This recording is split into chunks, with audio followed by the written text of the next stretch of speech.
Class లో December prelims mains కొత్త class start అవుతుంది. ఈ నెంబర్ కి కాల్ చేసి రిజిస్టర్ అవ్వండి. లిమిటెడ్ సీట్స్ ఉన్నాయి. ఇప్పుడు ఒక సంవత్సర కాలం నుంచి 691 కోట్ల రూపాయలు ఇవ్వకుండా సర్పంచులను ఎంపీటీసీలను ఈ కాంగ్రెస్ ప్రభుత్వం గోసపుచ్చుకుంటా ఉంది అధ్యక్ష. చివరికి ఆ సర్పంచులు ఎంపీటీసీలు గవర్నర్ గారిని కలిసి మొరబెట్టుకున్నారు, మంత్రుల్ని కలిసి మొరబెట్టుకున్నారు. చలో అసెంబ్లీ కార్యక్రమానికి వస్తే వాళ్ళను అరెస్ట్ చేసి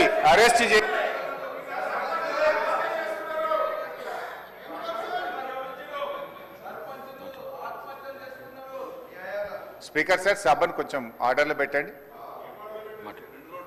స్పీకర్ సార్ 2 రోజులు మొన్ననే ట్రైనింగ్ ఇచ్చింది, ఇదేనా సార్ ట్రైనింగ్? సార్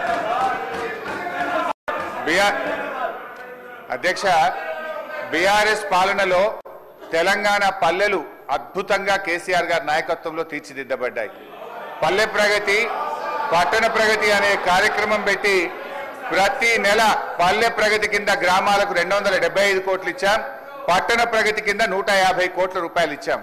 కానీ కాంగ్రెస్ ప్రభుత్వం వచ్చిన తర్వాత ఈ ఏడాది కాలంలో పల్లె ప్రగతి, పట్టణ ప్రగతి కింద 1 రూపాయి కూడా గ్రామ పంచాయతీలకు ఇవ్వకుండా పోవడం వల్ల ఈ రోజు ఈ సమస్య వచ్చింది అధ్యక్ష. ఇది నేను చెప్తున్నది కాదు, కేంద్ర ప్రభుత్వం చెప్పింది. దేశంలో ఉత్తమ గ్రామ పంచాయతీల అవార్డులు ప్రకటిస్తే టాప్ 20 అవార్డ్స్ లో 19 అవార్డులు తెలంగాణ రాష్ట్రానికి వచ్చాయి. 20లో 19 తెలంగాణకు తెచ్చిన ఘనత కేసీఆర్ గారిది, బీఆర్ఎస్ ప్రభుత్వాన్ని. సో ఆ రకంగా పల్లెలు చేశాం.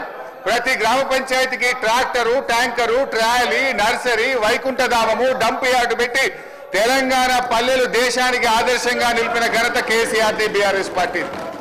అధ్యక్ష, మేము గౌరవనీయులు మంత్రి గారిని కోరేది ఒక్కటే, ఇవాళ ఈ ప్రభుత్వం వచ్చిన తర్వాత ఎస్ఎఫ్సి నిధులు విడుదల కావట్లేదు. ఈజీఎస్ నిధులు కేంద్ర ప్రభుత్వం ఇచ్చినా డైవర్ట్ చేసినారు. 15th ఫైనాన్స్ కమిషన్ డబ్బులు కేంద్ర ప్రభుత్వం ఇస్తే డైవర్ట్ చేసినారు. జీపీ జనరల్ ఫండ్ కూడా వాళ్ళ డబ్బులు వాళ్ళు ఖర్చు పెట్టుకోవడానికి కూడా ఫైనాన్స్ నుంచి క్లియరెన్స్ ఇయ్యక, చెక్కులు పాసుగాక ఇవాళ సర్పంచులు ఆత్మహత్య చేసుకునేటువంటి పరిస్థితి వచ్చింది.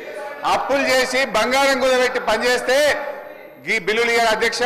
ఒక్క నవంబర్ నెలలో బడా కాంట్రాక్టర్లకు 1200 కోట్లకు పైగా బిల్లులు ఇచ్చారు.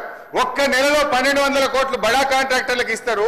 ఈ చిన్న కాంట్రాక్టర్లు 5 లక్షలు 10 లక్షలు చేసిన సర్పంచులు, ఎంపీటీసీలు, జెడ్పీటీసీల మీద ఎందుకు పగబట్టి కక్షతో వాళ్ళని ఇబ్బంది పెడుతున్నారని చెప్పి నేను ఈ రోజు ప్రభుత్వాన్ని అడుగుతున్నా అధ్యక్ష. ఈ రోజు పరిస్థితి ఏమైంది?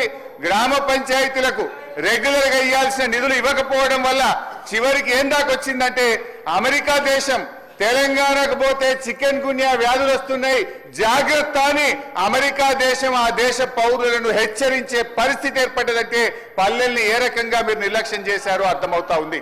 ఇప్పటికైనా ఇప్పుడు అమెరికా తెలంగాణ పోతే చికెన్ గున్యా వస్తుందని ఆ దేశ పౌరులను హెచ్చరించిందంటే ఇది మన రాష్ట్రానికి అవమానం, ఈ దేశానికి కూడా అవమానం. మీ పాలన ఆ రకంగా ఉన్నది. సో దయచేసి మేము కోరేది ఒక్కటే అధ్యక్ష, వీళ్ళు బిల్లులే కాదు అధ్యక్ష, ఎంపీటీసీలు, సర్పంచులు, జెడ్పీటీసీలు దిగిపోయి 9 నెలలైంది, ఇంకా వాళ్ళ జీతాలు కూడా పెండింగ్లు ఉన్నాయి. 1వ తారీఖు జీతం ఇస్తామని చెప్తారు. జెడ్పీ చైర్మన్లకు, జెడ్పీటీసీలకు, ఎంపీటీసీలకు దిగిపోయి 9 నెలలైనా 3 నెలల జీతాలు పెండింగ్ ఉన్నాయి అధ్యక్ష. ఆ జీతాలు ఇయరైతే పనిచేసిన దానికి బిల్లులు ఇయరైతే వాళ్ళు మిత్తిలు కట్టలేక, అప్పులు కట్టలేక ఇవాళ చాలా బాధల్లో ఉన్నారు. నేను సూటిగా మంత్రి గారిని అడిగేది ఒక్కటే, దయచేసి త్వరలో ఇస్తాము, తొందరలో ఇస్తాం కాదు అధ్యక్ష, స్పష్టమైన డేట్ చెప్పి గ్రామ పంచాయతీ ఎన్నికలు మీరు పెట్టబోతున్నారు, ఆ లోపు వాళ్ళ బిల్లులన్నీ కూడా క్లియర్ చేయాలని చెప్తా ఉన్నాం. మీ దాంట్లో ఏం చెప్పింది అధ్యక్ష? ఈరోజు ఇది మీ మేనిఫెస్టో, కాంగ్రెస్ పార్టీ మేనిఫెస్టోలో ఏం చెప్పింది అధ్యక్ష? రాజీవ్ గాంధీ గారు తెచ్చిన 73, 74 రాజ్యాంగ సవరణ ప్రకారంగా మీరు గ్రామ పంచాయతీలను బలోపేతం చేస్తామన్నారు, నిధులు విడుదల చేస్తామన్నారు. కానీ మీరు అది ఏది కూడా చేయకుండా ఇవాళ మోసం చేస్తున్నారు. మాజీ సర్పంచ్లకు, మాజీ ఎంపీటీసీలకు పింఛన్లు ఇస్తామన్నారు. పింఛన్ మాట దేవుడు కానీ వచ్చే జీతం కూడా ఇస్తలేదు అధ్యక్ష. గా పింఛన్ కూడా ఎప్పటి నుంచి ఇస్తారో, జీతాలు ఎప్పటిలో క్లియర్ చేస్తారో, బిల్లులు ఎప్పటిలో క్లియర్ చేస్తారో స్పష్టంగా చెప్పాలని